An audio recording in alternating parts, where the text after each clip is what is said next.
자, 다윈의 자연 선택설 보도록 하겠습니다.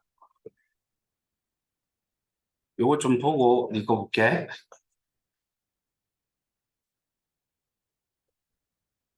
자, 진화라고 하는 것은 되게 오랜 기간 동안 환경에 적응하면서 몸이나 구조나 특성이 변하는 현상을 진화라고 불러줄 수 있습니다. 그러니까 진화가 어떻게 일어났는지에 대한 이야기를 다윈 아저씨 전에도 이미 많이 얘기를 했었지만 다윈의 자연 선택설이 가장 근접해요. 맞다라는 거니 자연 선택설도 좀 맞지 않는 부분이 분명히 존재하거든. 그 부분까지도 알고 있어야 되는데 일단 순서를 좀 보도록 할게요. 과잉 생산과 개체 변이. 과잉 생산이라고 하는 것은 많이 만들어졌다라는 거예요. 우리 해외 토픽 보면 그런 소식을 들을 수 있어요. 도저히 대한민국에서 일어날 수 없는 일들이 막 일어나는 해외 토픽에서는. 왜냐하면 주로 그런 게 일어나는 게 미국 아니면 중국이에요.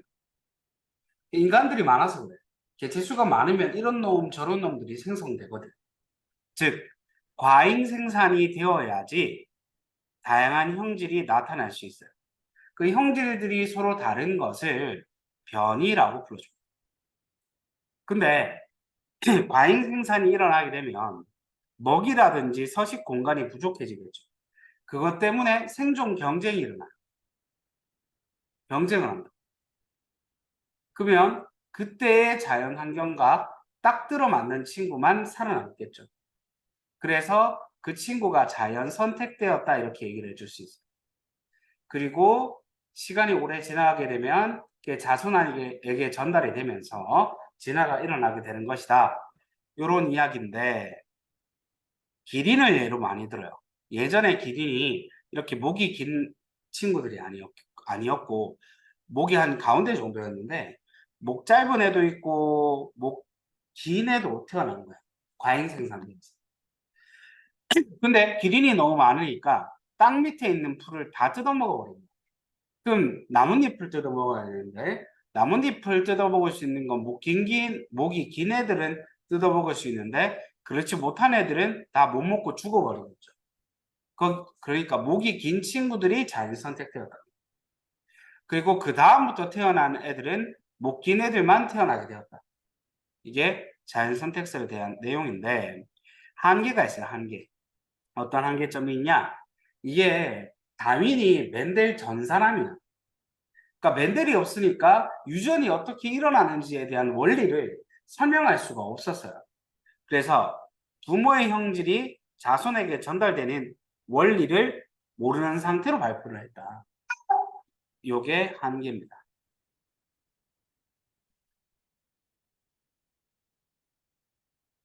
다음 이 다인의 자연 선택설은 종의 진화라는 책을 발표할 때 들어가 있었던 내용인데 당연히 과학적으로도 많은 영향을 줬겠죠. 어떤 생명과학의 이론적 기반을 좀 다져줬어요. 진화 부분에 있어서. 근데 사회적으로도 영향을 줬어요. 자본주의의 발달이나 아니면 제국주의, 인종차별, 식민지 지배를 정당화했어요. 이게 무슨 말이냐면 그 시장 경제에서 이제 시장에 선택되어 있는 애들이 살아남는 것은 자연 선택입니다. 이렇게 얘기할 수 있는 거잖아. 근데 이렇게 돼버리는 거죠. 백인이 잘 살고 흑인이 저렇게 된 건 백인이 자연 선택된 거야. 그러니까 흑인은 멸종되어야 맞는 건데 우리가 노예라도 써줄 수 있는 걸 감사하게 여겨야지. 이런 생각을 하게 됩니다. 그래서 인종차별, 제국주의, 식민지배를 좀 정당화하는데 이런 이론들이 사용이 돼요. 다음.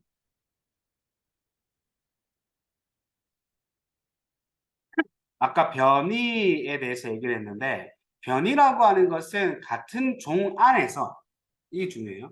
같은 종 안에서 개체들 사이에 다른 점들이에요. 그래서 두 개로 나눌 수 있는데 자식에게 유전을 줄 수 있는 유전적 변이가 있고 자식에게 넘어가지 않는 비유전적 변이가 있어요. 유전적 변이라고 하는 것은 진화의 원동력이 됩니다. 자식한테 넘어갈 수 있으니까. 근데 비유전적 변이 같은 경우에는 유전이랑은 진화랑은 좀 관계가 없어요. 이건 약간 획득 형질이에요. 노력해서 얻었다 이 말이에요. 내가 농구를 더럽게 못했는데 한 10년간 농구 연습을 하루 5시간 지냈어. 농구를 엄청 잘하게 되었어. 내 자식을 놓으면 내 자식이 농구를 잘할까? 그렇지 않아요. 걔도 그만큼의 노력이 필요하다. 그러니까 이건 내가 노력으로 얻는 획득 형질이기 때문에 이거는 자손에게 전달이 되지 않습니다. 그러면 유전의 원동력이 될 수 없습니다. 그래서 유전적 변이가 유전의 원동력이다.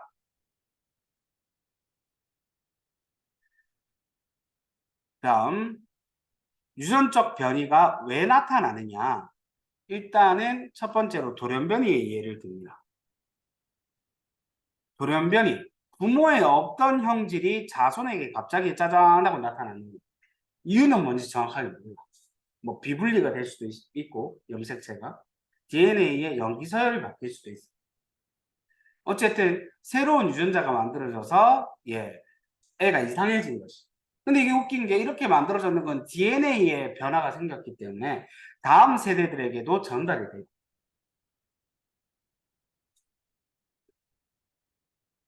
그 다음에 유성생식에서의 다양한 유전자 조합. 이게 무슨 말이냐면 백구하고 황구하고 결혼해갖고 이제 다른 애들을 놓게 된 거야. 다양한 털 색깔이 만들어질 수 있겠지. 이게 왜 이렇게 다양해질 수 있냐면 부모의 형질과 자손의 형질이 섞이기 때문에. 왜? 정자와 난자가 만나니까. 엄마 거 반틈, 아빠 거 반틈 들고 온단 말이야. 그러니까 섞이는 거지. 근데 갖고 오는 게 여기에서 첫 번째 그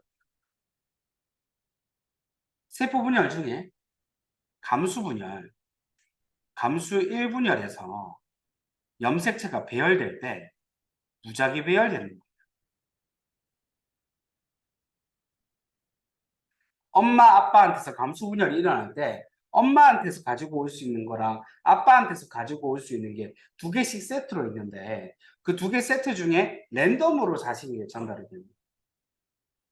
그러니까 정자, 난자마다 다양한 형질이 존재할 수 있겠죠.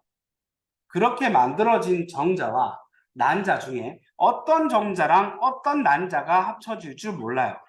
즉, 두 번째는 무작위 수정입니다. 이 두 가지의 이유로 인해서 다양한 유전자 조합이 만들어질 수 있게 됩니다. 그래서 다양한 애들이 나타났다. 그러면 이렇게 다양한 애들이 나타났다고 치자. 그럼 어떤 애들이 자연 선택이 되는 것이냐? 그 환경이랑 적합한 변이를 가지고 있는 애들이 자손을 남길 수 있어요. 살아남을 수 있고 자손을 남길 수 있어요.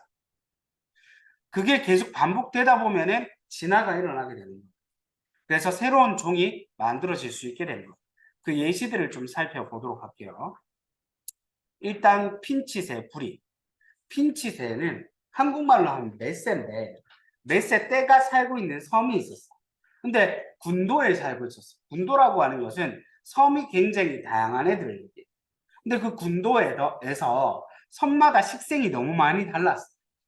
근데 한 섬에서만 살고 있었는데 얘네들이 개체수가 너무 많이 증가한 거야. 먹을 게 없으니까 이주를 해야 되겠지? 랜덤으로 섞여가지고 이주를 합니다. 이 섬, 저 섬에 가요. 근데 어떤 섬에 가니까 선인장이 되게 많았고요. 선인장이 되게 많았고요. 어떤 섬에 가니까 딱딱한 씨앗이 되게 많았어요. 그러면 선인장을 파먹고 살아야 되는데 선인장을 먹을 수 있을 만큼 부리가 길고 뾰족해야 되겠죠.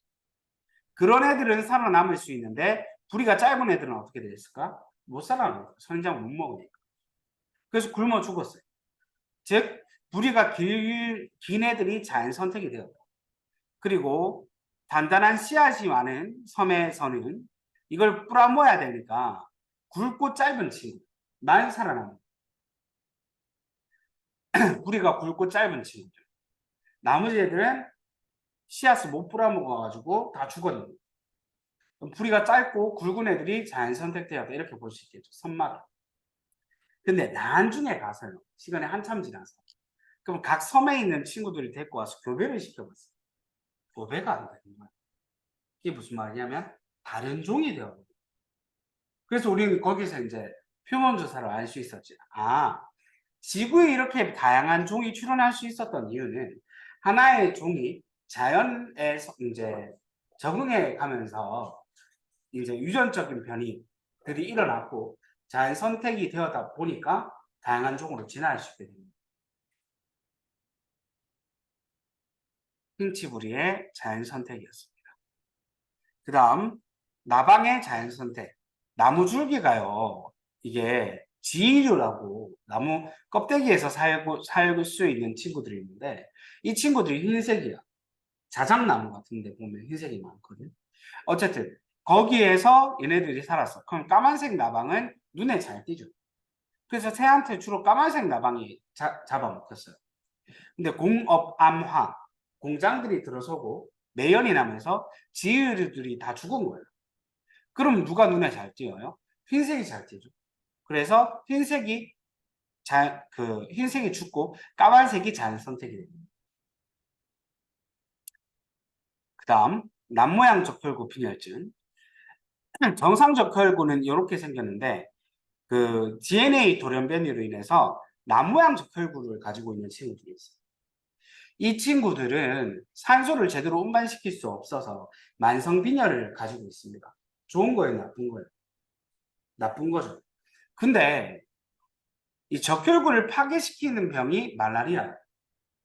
말라리아균이 정상 적혈구는 파괴시켜도 남모양 적혈구인지 인식을 못하고 파괴를 못 시키는 거예요. 그러니까 아프리카에 남모양 적혈구 빈혈증을 가지고 있는 친구들은 많이 살아남았겠죠. 그래서 자손들을 남기다 보니까 그 자손들도 다 남모양 적혈구 빈혈증.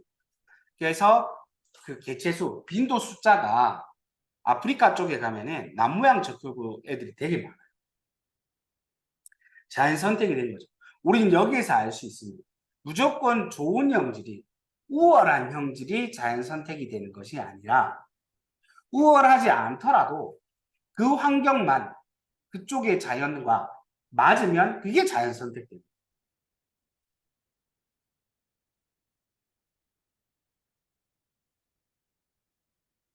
자, 세 번째 예시.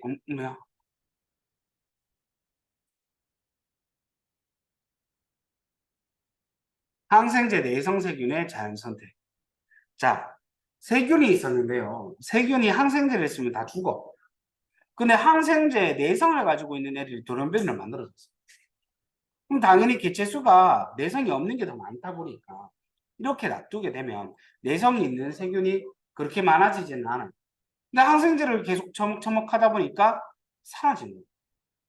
그러면 이 빈자리를 항생제 내성이 이렇게 세균이 개체수가 증가하면서 차지한다는 거예요.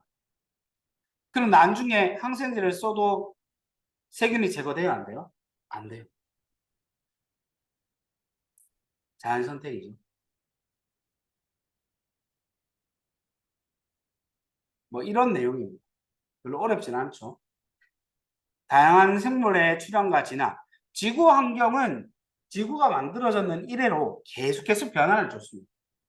환경이 다양하다 보니까 그 방향에 맞는 자연 선택이 일어나게 되었고 그러다 보니까 지구에 다양한 종이 출현할 수 있게 됩니다. 라는 내용의 정리입니다. 일단 여기까지.